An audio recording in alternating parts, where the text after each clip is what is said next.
What brings us together as humans? It's feelings, isn't it?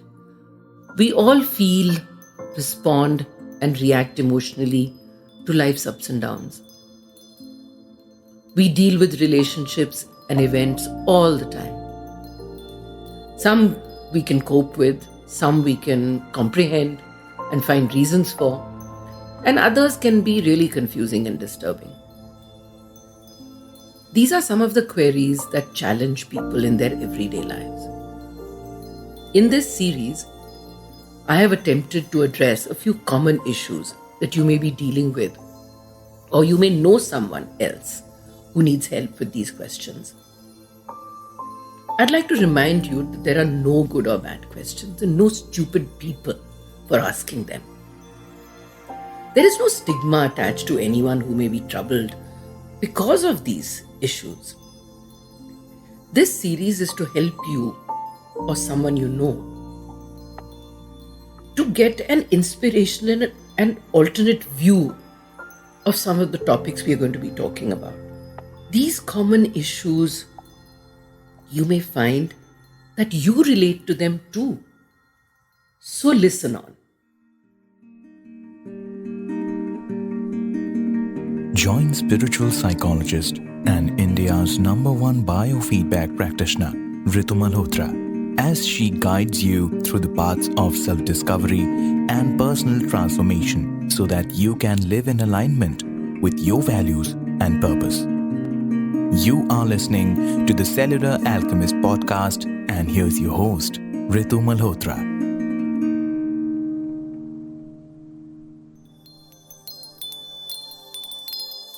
At the heart of addiction, as a society, how do we typically view addiction? Do we often respond with judgment or disdain towards those who are struggling with addiction? It's true that addiction can lead to undesirable behaviors such as recklessness and irresponsibility. But these behaviors are only the tip of the iceberg. To truly understand addiction, we need to look beyond the surface and explore the root cause. So when we see an addict on the street or even in a movie, we only see the effects of their addiction. We don't see the pain and the desperation that's driving their behavior. While medical science now defines addiction as a disease, this definition doesn't capture the complexity of the issue. To truly understand addiction, we need a multidimensional view. At its core, addiction is a response to emotional or physical pain.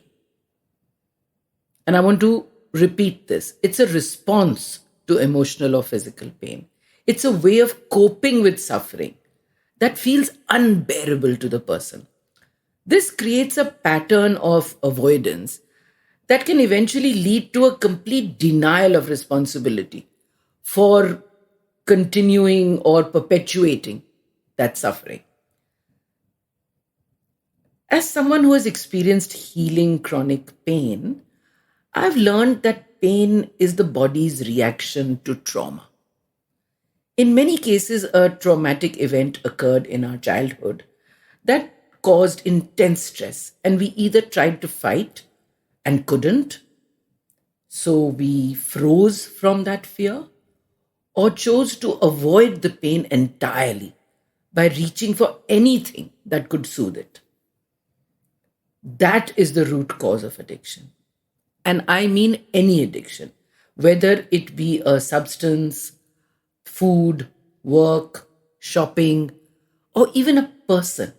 Anything that will relieve the pain because we believe that without it, we are going to die. What the addict is running away from is a deep sense of shame that they can only blame themselves for, actually. Now, where is the genesis of this shame? And my experience tells me that it is always in childhood experiences and the perceptions that we formed then. It's never the event that happened, but our feelings about it. The circumstances cause us to react in a certain way, which then becomes a habit over some time. It's astounding how many kids and adults have issues of imbalance stemming from abuse or neglect. These experiences send painful messages which say, there's something wrong with you. You're not worthy. So, throughout their life, the addict is after that missing quality, whether it be the attention or love or tenderness or capability or self value. And naturally, the lack of that value causes pain. But more importantly, it's the feeling that says, I'm not good enough to get what I want. And I may never get it. And that is the underlying cause of the pain. It's like an empty hole that isn't being filled by what he or she knows. So the only way to escape it is through distraction. This distraction can take many forms of indulgence, but it's never enough. The Buddhists call it the hungry ghost syndrome. Ghosts that reside within us, that have huge stomachs and are insatiable. Now, what does society do to address these issues? Unfortunately, society often offers punishment, which only adds to the trauma. Judging an addict as a loser, a criminal, or a reject doesn't solve the problem. Because addiction isn't the problem per se, it's the feeling behind the behavior. There is a physical reality to addiction as well. When we have difficult, non connected, and loveless childhoods, some brain circuits don't develop in our neurology. When an addict takes drugs, there is a momentary feeling of relief from the lack of love and care that they are always feeling. I want to share what some countries are doing to help these situations. One of them is Portugal.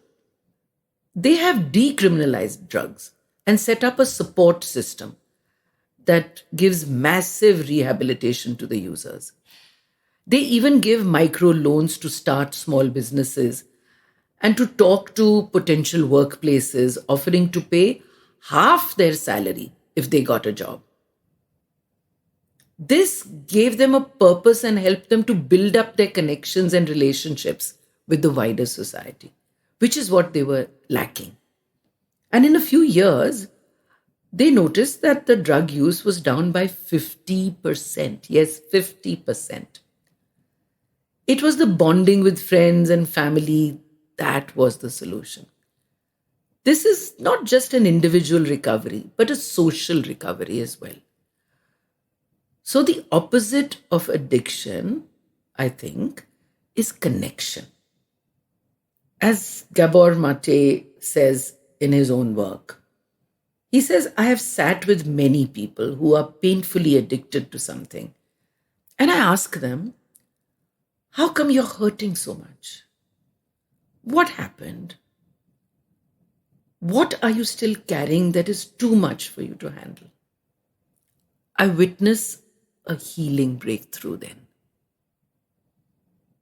If we are aware enough to tell